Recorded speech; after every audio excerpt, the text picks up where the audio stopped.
Agnès Idélivre, Booktube, bonjour.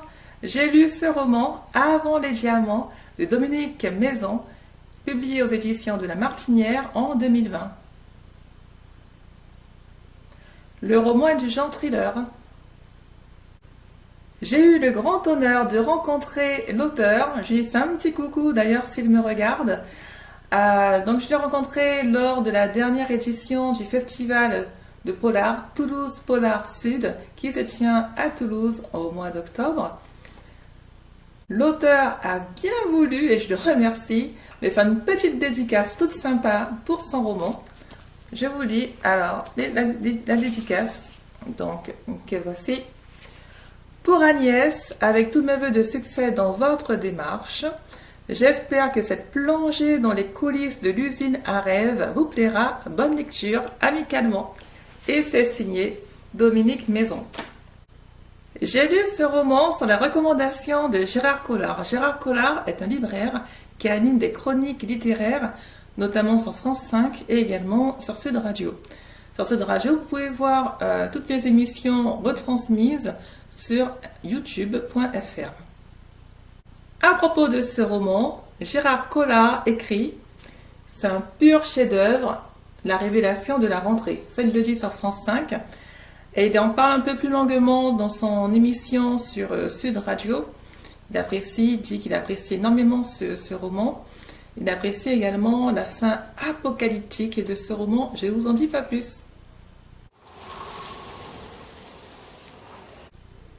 Quelques mots sur l'histoire. Avant les diamants est un roman qui nous parle des coulisses de l'univers du cinéma hollywoodien. Cette fameuse usine à rêve qui nous montre de belles actrices comme celle-ci, celle-ci elle s'appelle Eddie Lamar, qui est l'actrice, une des actrices qui était réputée la plus belle femme du monde et également inventrice de l'ancêtre de la Wi-Fi, donc ça c'est assez étonnant. Donc ce roman nous parle des actrices, les actrices glamour ou un peu moins glamour, mais également ce roman nous parle des coulisses, c'est-à-dire de l'envers du décor, le décor noir, que l'on ne voit pas avant même la première scène de tournage d'un film. Ici, il est question d'argent sale. Un film, il est produit. Bien sûr, pour le produire, il faut de l'argent. Il faut que quelqu'un donne de l'argent. Pour payer les actrices, pour payer les décors, pour payer ci, pour payer ça, pour payer tous les frais. On est bien d'accord, il faut de l'argent. Et cet argent, dans ce roman, il provient, on va dire que c'est un argent sale. C'est un argent qui vient de la drogue, qui vient de la prostitution, qui vient du crime. D'autre part, ce roman nous parle également des scénarios, de l'écriture d'un scénario. Un film, avant d'être tourné, vous pensez bien, il doit être produit, donc on doit trouver de l'argent pour payer tous les frais, les actrices, les électriciens, les personnes qui sont sur le plateau, etc. Mais également, le film, doit être écrit. Il faut des dialogues, il faut de l'action, il faut écrire les scénarios. Donc voilà, donc ce roman nous parle de l'envers du décor et il nous montre également que cet envers du décor est sombre. Il est sombre notamment pour beaucoup d'actrices. Beaucoup d'actrices, nous les voyons glamour, nous les voyons belles, resplendissantes, épanouies devant la caméra. Elles jouent leur rôle à fond, ou alors elles sont tristes, elles sont mélancoliques, tout ce que vous voudrez. Mais derrière les ficelles, elles sont le plus souvent, ce n'est peut-être pas une généralité, mais elles sont opprimées. Opprimées par qui? Par les producteurs qui font pression sur elles, mais également par les agences de production, les sociétés de production qui les tiennent fermes avec des contrats incroyables.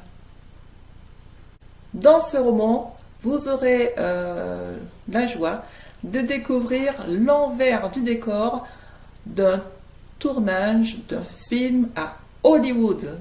Lors de sa conférence à Toulouse Polar Sud, donc le festival Toulouse Polar Sud, j'ai entendu l'auteur dire, et il l'écrit également dans son texte, dans son roman, il écrit, je cite, le cinéma hollywoodien est un système corrompu à des fins de propagande et servi par des brutes avides et incultes. Je trouve que voilà un bon résumé de ce roman.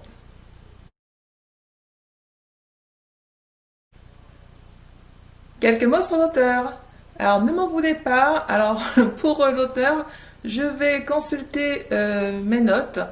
Mes informations sont issues du site internet Wikipédia consulté en octobre 2020. Donc Dominique Maison, donc j'ai eu l'honneur de le rencontrer, c'est quelqu'un de très agréable, de très sympathique.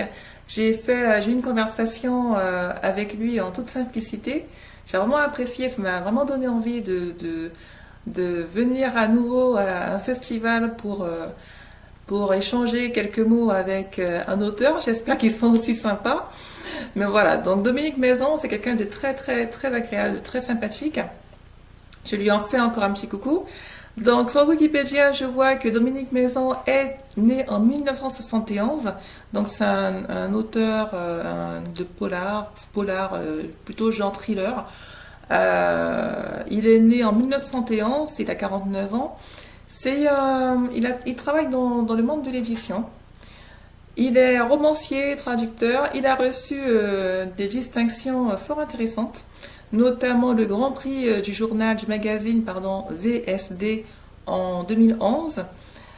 Il est passionné de cinéma, il est passionné d'écriture, il est passionné de littérature populaire et de littérature américaine également, et il aime bien les intrigues complexes.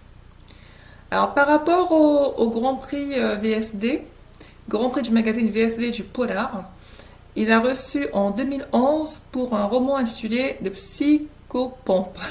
J'espère que je ne me trompe pas de nom. Il a également reçu en 2016 un prix Griffe Noire du meilleur roman historique pour On se souvient du nom des assassins. Et il a eu une sélection, alors il n'a pas remporté le prix, mais il a eu une sélection du prix du Polar, du meilleur roman francophone, au festival de Cognac, pour son roman intitulé Le Festin des Fauves. Pour avoir plus d'informations sur Dominique Maison, je vous invite à faire comme moi, à surfer sur Internet, ou également à consulter sa fiche Wikipédia sur le site internet wikipedia.fr. Voici mon opinion. Alors mon opinion rejoint beaucoup des critiques lues sur Internet et notamment au dos du roman. Gérard Collard, je le répète, qui dit que ce roman est un pur chef-d'œuvre, la révélation de la rentrée. Il y a également une librairie Charlemagne qui en parle, en bien. Et la FNAC également écrit un roman noir d'une puissance atomique. C'est signé Sébastien, la FNAC par l'I2.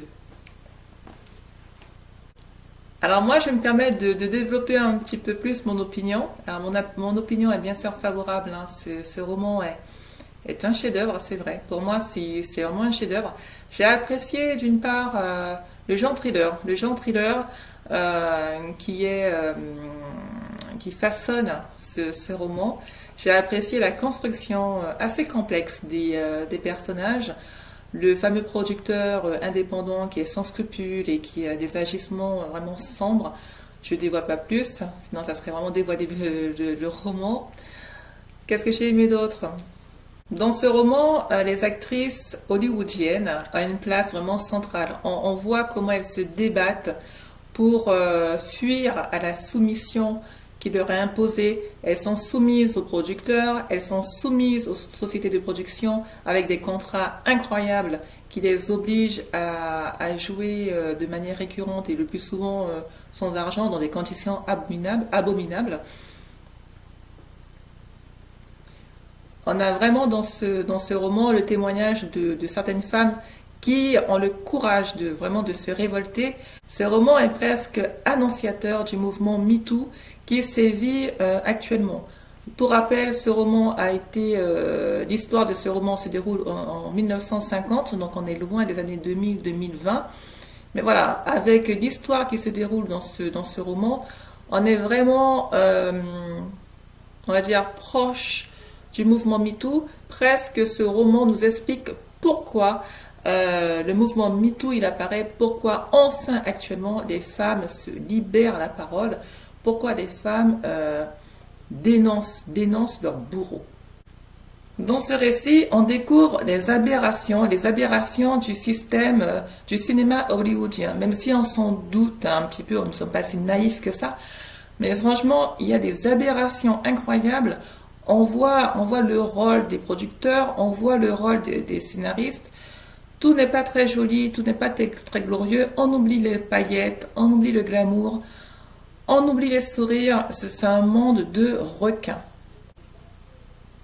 Donc pour conclure, oui, j'apprécie ce roman, ce thriller qui nous montre autre chose que ce que l'on voit, qui nous donne une perception différente du cinéma hollywoodien, une perception qui est proche, je pense, qui est bien proche de la réalité. Je vous lis un extrait en page 235. Alors, pour bien comprendre l'extrait, je signale juste au préalable qu'on parle d'actrices qui ne sont pas des actrices. En fait, ce sont les sosies des actrices qui se retrouvent dans un bordel. Ce sont des prostituées qui se font passer pour des actrices célèbres. Page 235, premier paragraphe. Rita Hayworth tourne sur elle-même, aérienne, sa robe fondue dévoile le bas de ses fesses charnues, elle tire sur son gant noir, en dégage une main fine aux longs ongles rouges. Elle fait virevolter sa chevelure au burn et s'éloigne en ondulant et en sifflotant à Amado Mio. Veronica Lake lui succède, l'œil droit masqué par une longue mèche blonde. Son chemisier transparent ne dissimule pas grand-chose du galbe de ses seins. Elle fait la moue, mystérieuse et capricieuse, et s'éloigne avec arrogance pour laisser la place à Ava Gardner, uniquement vêtue d'une vareuse de marin et d'une casquette d'officier.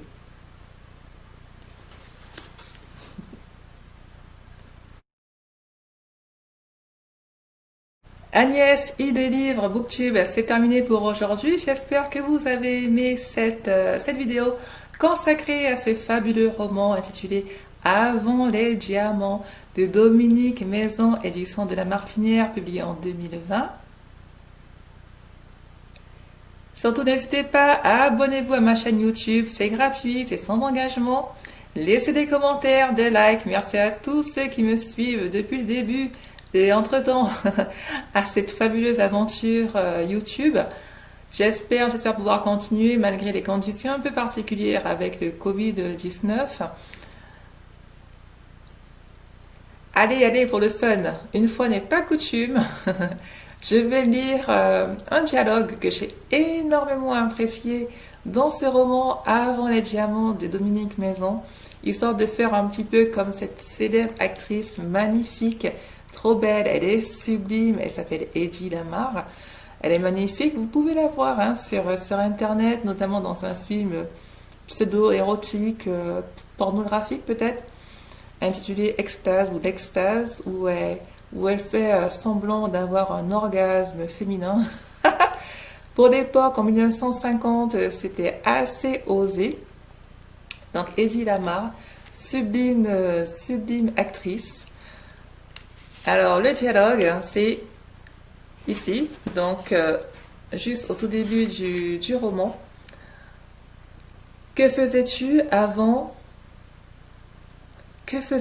d'avoir ces diamants? Et la dame répond, je les voulais. Trop beau. Donc de Charles Boyer et Eddie Lamar dans Algier, Casbah en version française, remake américain de Pépé le Moco de John Cromwell en 1938. À vos lectures. Très bonne journée. Au revoir. Ciao, ciao.